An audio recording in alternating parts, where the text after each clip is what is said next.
Hai semuanya, perkenalkan nama saya Nordi Veronica Pahan dari Prodi Pendidikan Akuntansi kelas C dengan NIM 724314244. Nah, di sini saya akan menjelaskan materi tentang sejarah bahasa Indonesia.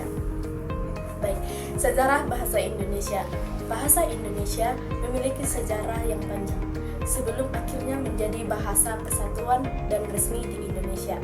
Akar dari bahasa Indonesia adalah bahasa Melayu, sebuah bahasa yang sejak berabad-abad lalu sudah digunakan sebagai lingua franca atau bahasa perhubungan antar suku dan bangsa di kawasan Nusantara. Letak Indonesia yang strategis sebagai jalur perdagangan internasional membuat bahasa Melayu banyak dipakai oleh pedagang dari berbagai daerah, bahkan oleh bangsa asing yang datang ke Nusantara.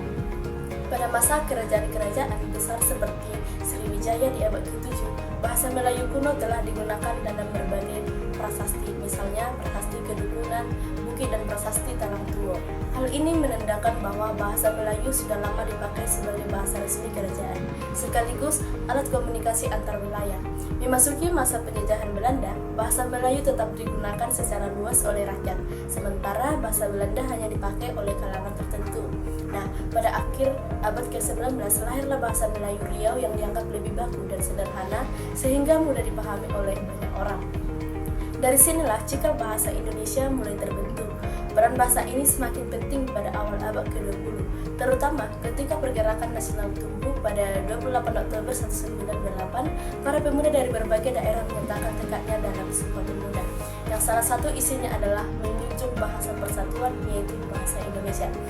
Sejak saat itu, istilah bahasa Indonesia resmi digunakan untuk menggantikan sebutan bahasa Melayu. Bahasa Indonesia kemudian terus berkembang besar.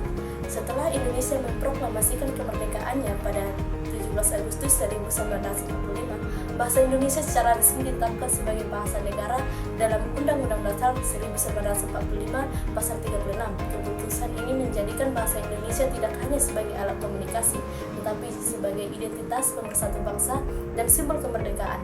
Hingga kini, bahasa Indonesia terus mengalami perkembangan baik dari segi kosakata maupun penggunaannya. Pengaruh globalisasi membuat bahasa Indonesia menyerap banyak istilah baru, baik dari bahasa asing maupun dari bahasa daerah. Namun, sebagai bahasa persatuan, bahasa Indonesia tetap menjaga perannya untuk mempererat keberagaman dan menjadi jembatan komunikasi bagi lebih dari 700 suku bangsa yang ada di Indonesia. Dengan demikian, sejarah bahasa Indonesia menunjukkan bahwa bahasa ini bukan sekedar alat komunikasi saja, melainkan juga bagian dari perjuangan bangsa.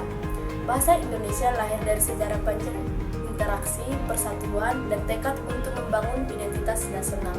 Sekian presentasi dari saya. Jika ada kesalahan kata ataupun tutur kata, saya mohon maaf. Saya ucapkan terima kasih.